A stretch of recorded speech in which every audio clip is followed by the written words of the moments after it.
యోగాతో బరువు తగ్గటం సులభం కేవలం 21 రోజుల్లో.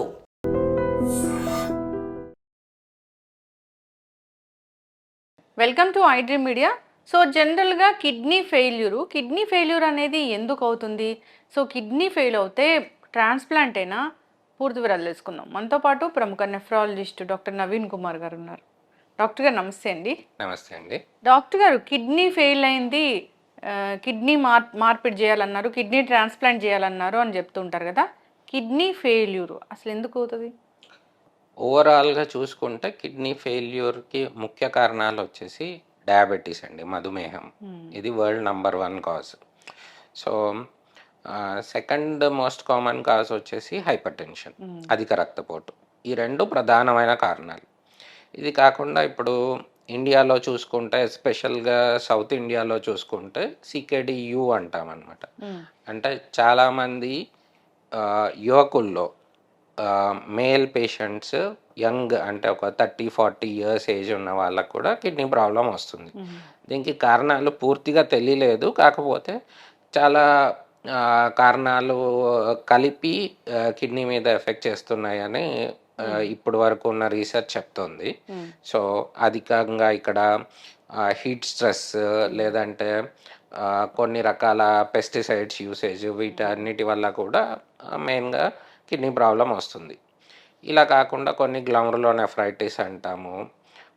ఇది కాకుండా కొన్ని జన్యుపరమైన కారణాలు, ఇంకా ఇన్ఫెక్షన్స్, ఇవన్నీ కిడ్నీ ప్రాబ్లంకి కారణాలు. ఇంకా మన అంటే కొన్ని రకాల మెడిసిన్స్, ఎస్పెషల్గా పెయిన్ కిల్లర్స్, చాలామంది ఏంటి అంటే ఏం ప్రిస్క్రిప్షన్స్ లేకుండా కొన్ని ఏళ్ల తరబడి పెయిన్ మెడికేషన్స్ వాడడము, దీనివల్ల కూడా కిడ్నీ ప్రాబ్లమ్స్ వస్తాయి. డాక్టర్ గారు, కిడ్నీలు ఫెయిల్ అయ్యాయని ఎలా తెలుస్తుంది అసలు? సో కిడ్నీ ప్రాబ్లంలో మెయిన్ ఇష్యూ ఏంటి అంటే, కిడ్నీలో మెయిన్గా మనకి మన శరీరంలో తయారయ్యే వ్యర్థ పదార్థాలని, లేదంటే అధికంగా ఉండే వాటర్ని, ఇదంతా మూత్రం ద్వారా బయటకు పంపించేస్తాయి. ఇది మెయిన్ ఫంక్షన్. సో ఎప్పుడైతే కిడ్నీ ప్రాబ్లం వచ్చిందో అప్పుడు ఈ వాటర్ కానీ లేకపోతే వ్యర్థ పదార్థాలు కానీ బయటికి వెళ్లకుండా శరీరంలో పెరిగిపోవడం స్టార్ట్ అయిపోతుంది. సో కిడ్నీ ఫెయిల్యూర్ అని ఎప్పుడు అంటామంటే, ఈ పేరుకుపోవడం అనేది, అంటే కిడ్నీ ఫంక్షనింగ్ కెపాసిటీని చూస్తే ఒక నిమిషానికి 90 ml వరకు బ్లడ్ని ప్యూరిఫై చేస్తాయి. సో ఎప్పుడైతే ఇది 15 ml కంటే తక్కువకి పడిపోతుందో అప్పుడు ఫెయిల్యూర్ స్టేజ్ అంటాం అనమాట. సో ఈ 90 to 15 మధ్యలో కూడా కిడ్నీ ప్రాబ్లం ఉన్నట్టే పేషెంట్కి, కాకపోతే అప్పటికి మనం మెడిసిన్స్తో మేనేజ్ చేయగలుగుతాం. సో ఎప్పుడైతే ఈ 15 కంటే తక్కువ వస్తుందో, అంటే అరౌండ్ అంటే యూజువల్గా 30-35 పైన ఉన్నప్పుడు ఏం లక్షణాలు రావు. ఎప్పుడైతే అంతకంటే తక్కువ అవుతుందో అప్పుడు రక్తం తగ్గిపోవడము, దానివల్ల శక్తి లేకపోవడం, బాగా అలసటగా అనిపించడం, ఇలాంటి లక్షణాలు వస్తాయి.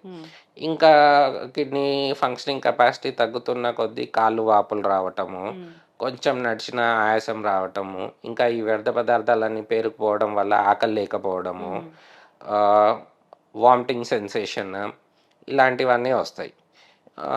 ఇంకా లేట్ స్టేజెస్లో శరీరం అంతా దురద రావడము, పేషెంట్స్ ఈవెన్ కోమాలోకి వెళ్ళిపోవడం, ఫిట్స్ రావడం, ఇలాంటి లక్షణాలు కూడా వస్తాయి. కిడ్నీ ఫెయిల్యూర్ అలర్జీ అని కాదు, బేసికల్గా ఇంటర్నల్గా మనకి వ్యర్థ పదార్థాలు పేరుకుపోవడం వల్ల దానివల్ల ఇచ్చింగ్ వస్తుంది. ఓకే, చక్కగా చెప్పారు డాక్టర్ గారు. కిడ్నీలు బాగున్నాయో లేదో తెలుసుకోవాలంటే ఎలాంటి టెస్టులు చేయించుకోవాలి? కిడ్నీలు బాగున్నాయా లేదా అనేది యూజువల్గా మనం కిడ్నీ ఫంక్షనింగ్ వచ్చేసి సీరం క్రియాటినిన్ అంటాం అనమాట. అంటే బ్లడ్లో వ్యర్థ పదార్థాల లెవెల్ ఎంత ఉంది, అది తక్కువగా ఉంది అంటే అర్థం ఏంటి అంటే మన కిడ్నీల ద్వారా ఎప్పటికప్పుడు క్లియర్ అవుతుంది. సో క్రియాటినిన్ తక్కువ ఉండాలి బ్లడ్లో.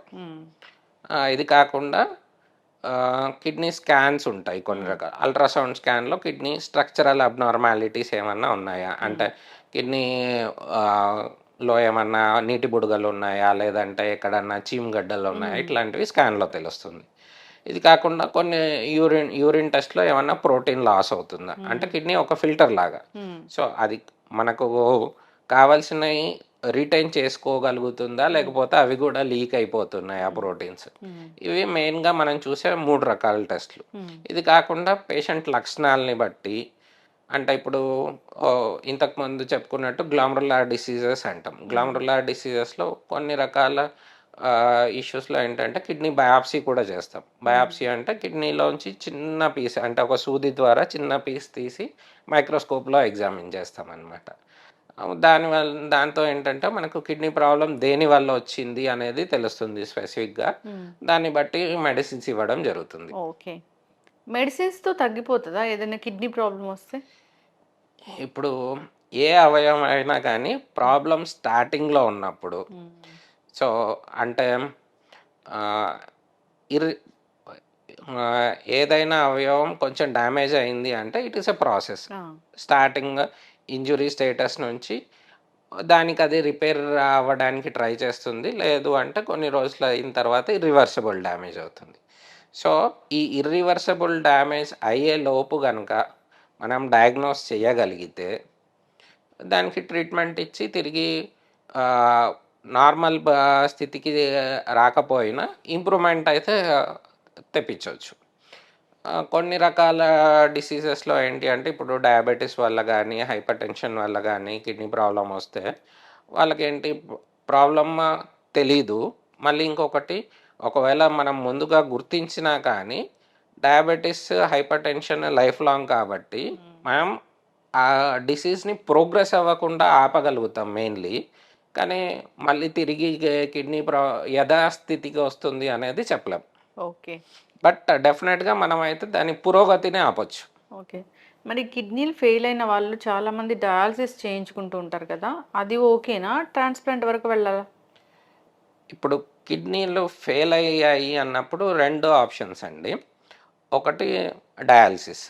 ఈ డయాలసిస్లో ఏంటి అంటే మనం కృత్రిమంగా, ఆర్టిఫిషియల్గా శరీరంలో పేరుకుపోయిన వ్యర్థ పదార్థాలన్నీ క్లియర్ చేస్తాం. దీంట్లో 2 రకాలు ఉంటాయి, హిమోడయాలసిస్ అని, పెరిటోనియల్ డయాలసిస్ అని. కానీ ఈ 2 రకాలతో ప్రాబ్లం ఏంటి అంటే యావరేజ్గా చూసుకుంటే ఒక కిడ్నీ చేసే పనిలో ఒక 10-15% మనము డయాలసిస్ ద్వారా చేయగలుగుతాం.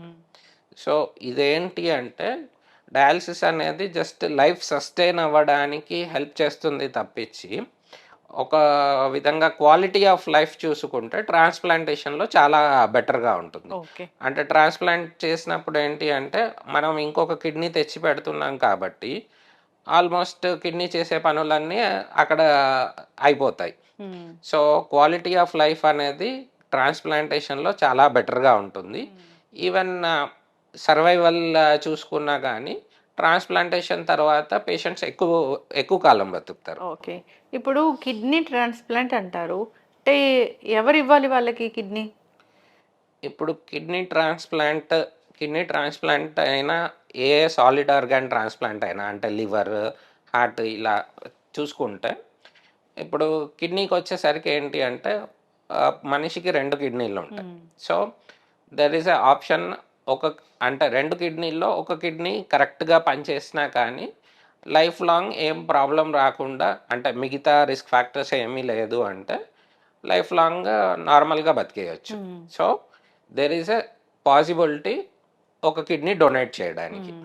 ఈవెన్ లివర్ విషయంలో చూసుకున్నా కానీ అంతే, పార్షియల్ లివర్ డొనేషన్. భయపడిపోతుంటారు కదా డాక్టర్ గారు. అదే. సో ఇప్పుడు చాలామందికి, అంటే మాకు అప్పుడప్పుడు పేషెంట్స్ వస్తూ ఉంటారు, వేరే ఏదో ప్రాబ్లంకి స్కానింగ్ తీపించుకుంటారు, అల్ట్రాసౌండ్ కానీ సిటీస్ కానీ. తీసుకున్న తర్వాత తెలిసింది ఏంటంటే ఒకటే కిడ్నీ ఉంది మాకు, ఇంకో కిడ్నీ లేదు అని. సో వాళ్ళు యూజువల్గా ఒక 40-50 ఇయర్స్ ఏజ్ వాళ్ళు, కొంచెం ఫీమేల్ పేషెంట్స్ అయితే కొంచెం ఎర్లీగా, ఎందుకంటే వాళ్ళకు ప్రెగ్నెన్సీ అప్పుడు స్కాన్ చేస్తారు కాబట్టి వాళ్ళకు ముందు తెలిసిపోతుంది. సో ఒక 20-30 ఇయర్స్ ఏజ్లో వచ్చి చూపిస్తారనమాట, సార్ ఒకటే కిడ్నీ ఉంది నాకు అని చెప్పి. సో ఒక కిడ్నీ అది కరెక్ట్గా పనిచేస్తున్నంత కాలం మనకు వేరే రిస్క్ ఫ్యాక్టర్స్ అంటే డయాబెటీస్, హైపర్ టెన్షన్ లేకపోతే వేరే జన్యుపరమైన ఇష్యూస్ ఏం లేనంత కాలం ఒక కిడ్నీతో మనం లైఫ్ లాంగ్ ఏం ఇబ్బంది లేకుండా బతికేయచ్చు. సో ఎవరైనా డొనేట్ చేద్దాం అనుకున్నా కానీ డొనేట్ చేసే ముందు చాలా స్ట్రిక్ట్ ఎవాల్యుయేషన్ ఉంటుందండి. సో మామూలుగా ఇప్పుడు ఈ ఎవరైనా దాత ముందుకు వచ్చారు కిడ్నీ డొనేట్ చేయడానికి అంటే వాళ్ళ లైఫ్ ఎక్స్పెక్టెన్సీని బట్టి, ఇప్పుడు ఇండియాలో చూసుకుంటే అరౌండ్ 74-75 ఇయర్స్ లైఫ్ ఎక్స్పెక్టెన్సీ అనుకోండి. సో ఈ దాత ఒక కిడ్నీ ఇచ్చిన తర్వాత 75 ఇయర్స్ వరకు ఈయనకు కిడ్నీ ప్రాబ్లం వచ్చే రిస్క్ ఎంత అనేది ఒక ఎస్టిమేట్ చేస్తాం ఆయనకు చేసిన టెస్ట్లను బట్టి. సో ఆ రిస్క్ 0.1% కంటే తక్కువ ఉంటేనే వాళ్ళు డొనేట్ చేయడానికి యాక్సెప్ట్ చేస్తాం. అంటే ఈ రిస్క్ అనేది కొన్ని సెంటర్స్లో మారిపోతుంది. 0.1, 0.2 ఇది యూజువల్గా తీసుకునేది. అంటే డొనేట్ చేసే వాళ్ళకి ఫ్యూచర్లో ఏం ఇబ్బంది రాదు అన్న భరోసా ఉంటేనే వాళ్ళు డొనేట్ చేయగలుగుతారు. ఓకే. తర్వాత పిల్లలు ప్లాన్ చేసుకోవడం, మ్యారేజ్ అవ్వని వాళ్ళు, మ్యారేజ్ అప్పుడే కొత్తగా పెళ్ళైన వాళ్ళు, అవ్వని వాళ్ళు, అట్లా ఉంటుంది డాక్టర్. యూజువల్గా నార్మల్ లైఫ్ లీడ్ చేయొచ్చా? నార్మల్ లైఫ్ లీడ్ చేయొచ్చు. నార్మల్ లైఫ్ లీడ్ చేయొచ్చు. ఇదేంటి ఇప్పుడు ఇంతకుముందు అంటే ఓపెన్ సర్జరీలో కొంచెం ఒక 15-20 డేస్ కుట్లు మానేంత వరకు ఆ నొప్పి ఉండేది. ఇప్పుడు రీసెంట్ అడ్వాన్సెస్లో లాప్రోస్కోపిక్ నెఫ్రెక్టమీ అంటున్నాము, ఈవెన్ రోబోటిక్ నెఫ్రెక్టమీ వస్తుంది. సో దీంట్లో ఏంటంటే కోత కూడా చాలా చిన్నది ఉంటుంది. సో యూజువల్గా ఇక్కడ మేము ట్రాన్స్ప్లాంట్ చేసే దాంట్లో ట్రాన్స్ప్లాంట్ అంటే సర్జరీ అయిన 4వ రోజు 5వ రోజు డోనార్ ఇంటికి వెళ్ళిపోవచ్చు. ఇంకా ఒక 2 వీక్స్ వరకు రెస్ట్లో ఉంటారు. దాని తర్వాత వాళ్ళ రొటీన్ డైలీ యాక్టివిటీస్ చేసుకోవచ్చు. ఓకే. అండ్ యూజువల్గా ఎవరు డొనేట్ చేయొచ్చు అంటే రక్త సంబంధం ఉన్న వాళ్ళు మాత్రమే డొనేట్ చేయగలుగుతారు మన ఇండియన్ లా ప్రకారము. రక్త సంబంధం లేదు అంటే కొంచెం first degree, second degree relatives అంటాం అనమాట. అంటే రక్త సంబంధంలో కూడా దాన్ని బట్టి కమిటీ నుంచి పర్మిషన్ తెచ్చుకొని చేయాల్సి వస్తుంది. ఓకే.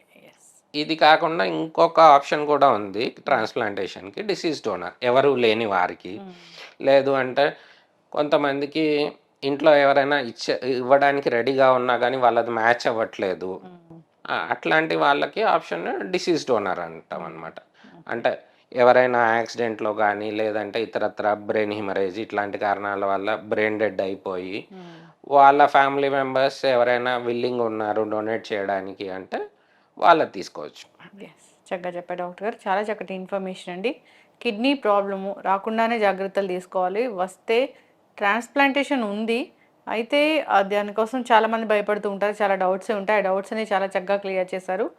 ఇచ్చిన వాళ్ళైనా తీసుకున్న వాళ్ళైనా, డోనర్ అయినా, రిసీవర్ అంటారా, రెసిపియంట్ ఎవరైనా సరే వాళ్ళు నార్మల్ లైఫ్ లీడ్ చేయొచ్చు. సో భయపడాల్సిన పని లేదు. చాలా చక్కటి ఇన్ఫర్మేషన్ అండి. ధన్యవాదాలు. And for more videos, please subscribe to iDream. Please subscribe to iDream. Please subscribe iDream. And please subscribe to iDream. For more videos, subscribe to iDream. please like, share and subscribe to the channel. Congratulations, iDream. Subscribe to iDream. Subscribe to iDream. So subscribe to iDream Media. iDream ki iDream team andarki huge congratulations. Please subscribe iDream Media. Please subscribe to iDream. Subscribe iDream. Please subscribe to iDream.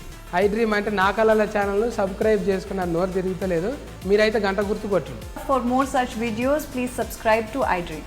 Subscribe to iDream. Please subscribe to iDream. Please subscribe iDream Media. Please do subscribe to iDream. Please subscribe to iDream Media. For best entertainment and information, please subscribe iDream. And don't forget to subscribe to iDream.